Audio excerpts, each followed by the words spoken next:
High school seniors get creative while also grieving this year's rites of passage. Since 5th grade, Thomas Hughes has anticipated a litany of rituals that define senior year at St. Margaret's Episcopal School in San Juan Capistrano, California. There's senior sunrise, when kids arrive at dawn to watch the sun come up. There's senior banquet, when juniors serve seniors a fancy meal, and the 50 days until graduation lunch. Then there's the award ceremony, the water balloon fight, prom, graduation and a St. Margaret's specialty, the candle lighting ceremony. As student body president, I would have made a speech about passing the torch of leadership to the next president, he said. Instead, like high school seniors around the country, Hughes is home, trying to decipher what he and his classmates can move online, what to postpone and what to cancel. The class of 2020 is feeling the heartbreak of saying goodbye prematurely to friends, teachers and what might have been the most fun and meaningful months of their high school careers. It was supposed to be parties and senior trips and senior skip day and senior prank, said Isaiah Hart, a senior at Massac County High School in Metropolis, Illinois. We didn't get to do any of it. Rather, said Whitney Niles, a school counselor at Bergen Catholic High School in Oradell, New Jersey, they're thrown into making adult decisions and being pushed into an adult world. Here's how some seniors are reinventing their final months of high school or handling it when they can't. Celebrating seniors' online schools or doing everything they can online, and many are changing seniors' morning check-ins with their teacher from an academic meeting to an emotional one. We don't talk about anything to do with classes, Olivia Wine, a senior at Nest Plus M in Manhattan, said. We just do show and tell and people show off their younger siblings, or we go in groups and figure out something to talk about. Since seniors can't be faded in the flesh, many schools are taking to their social media channels to salute them. Our school is doing Senior of the Day on Instagram, said Jordan Camp, a senior at the Westfield School in Perry, Georgia. They log students' accomplishments in favorite memory. Camp's favorite memory? Winning the softball state championships 3 years in a row. At New York State's Croton-Harmon High School, School Spirit Days went digital. They emailed us saying, obviously we're not having color wars, senior Avery Gilson Newart said. Instead, seniors post their own photos of sock day or pajama day, which, for some students, is every day, and tag the school. Elea Badger, a senior at Carbondale Community High School in Illinois, said she and her friends are celebrating each other through social media.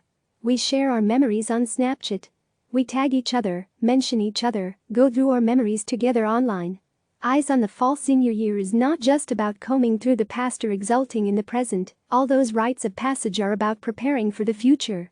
We make sure they're staying connected and focusing on their goals, said Jennifer Kucera Short, a school counselor at Wheeling Park High School in West Virginia. Students planning to enter technical fields are mostly able to continue their studies. If their goal was to be a welder, they can still work with their teacher online, via virtual training.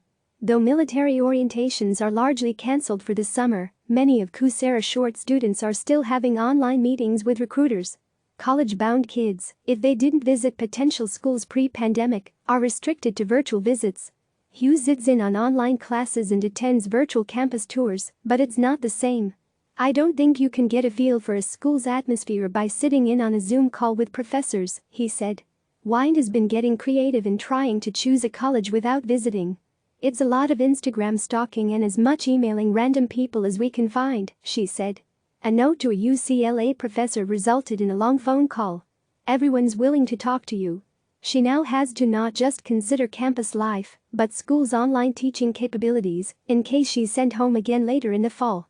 Sydney Jones, a senior at Cheltenham High School in Wincott, Pennsylvania, is already thinking past college graduation to a career as a flight attendant. As I look to the future, it gives me hope for what's to come, she said. At the same time, the pandemic has taught her and many others the importance of flexibility, adapting to new situations quickly and accepting that nobody really knows what the future holds. School lessons may be fading, but life lessons are abundant. Camp's life lesson?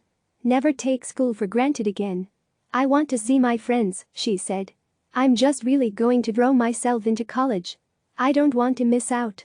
Leaning into grief. Though many kids live with hardship and instability normally, now they're all navigating a constant cloud of uncertainty, experiencing what's known as anticipatory grief, a sense of impending loss. You don't know when you wake up today what else will be taken away, Francine Sabins, a school counselor at Carbondale Community High School, said. I feel like missing this last quarter of school. Our teachers had a lot planned for us. I could be missing something as a life lesson, Badger said. They say your high school career flies past quick, but I didn't think it would be this quick. It hurts a little bit. Some senior year activities can't be replicated online, especially sports. Badger couldn't finish out her high school track career. That's probably the most upsetting part, Jilson Newworth, an avid lacrosse player, said. Not having my senior season. Others have come to accept that they won't have prom, at least not anytime soon. How realistic is it that even after we flatten the curve, we could put 400 students in a room and dance close together? Hughes said. The chances are pretty slim. When the loss can't be salvaged or mitigated by technology, the next step is mourning. As counselors, we know that they're grieving right now, Sabin said. Everything that they've known and thought about their senior year, the celebrations, their sense of safety and routine, all of that is gone. Kids need to be allowed to grieve and feel their pain, Niall said. A lot of these seniors won't be going back into the building except to clean out lockers. Kids need to appreciate that it is a loss and that they should feel comfortable in grieving and in leaning into that. Crying, getting angry, all of those feelings should be normalized, expected and embraced for students from all walks of life. A new perspective at the same time. Many seniors know that if they and their family are not sick and are not yet in dire financial straits due to COVID-19, a dose of gratitude can help alleviate grief. We're missing out on these incredibly senior experiences, but there are people losing loved ones and going through unimaginable tragedy, Hughes said. Many have found hope by shifting the focus away from what they've lost to what they can offer.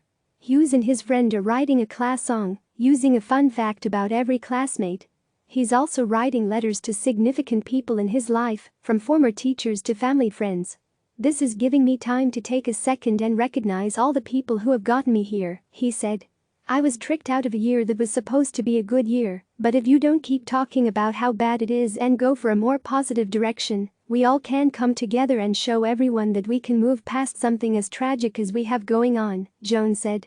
She and her mother have been shopping for groceries for her grandparents, and she is helping her little brother with math. A lot of it is trying to shift my perspective to be grateful, Wine said.